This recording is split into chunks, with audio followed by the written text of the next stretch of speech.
বাংলাদেশের বিপক্ষে চালাকি করেও লাভ হলো না ভারত ফুটবল দলের।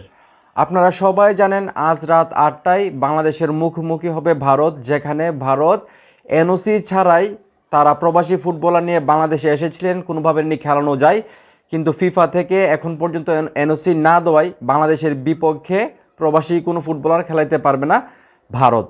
যেখানে নির্দিষ্ট সময়ের মধ্যে এনওসি না পাওয়ায় বাংলাদেশের বিপক্ষে এএফসি এশিয়া কাপ বাছাই পর্বে খেলতে পারবেন না অস্ট্রেলিয়ান বংশোদ্ভূত ফুটবলার রায়ান উইলিয়ামস। মানে রায়ান উইলিয়ামসকে সঙ্গে করে নিয়ে এসেছিলেন বাংলাদেশের বিপক্ষে খেলানোর জন্য এনওসি ছাড়াই।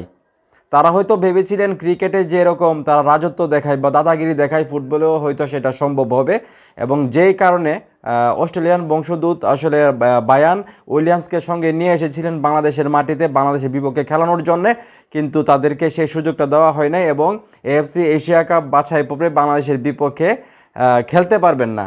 তো এই বিষয়টাকে কীভাবে দেখতেছেন যে ভারত সবসময় আসলে চালাকি করে এবং তারা জোর করে সব কিছু করতে চায়, যেটা আসলে সম্ভব না।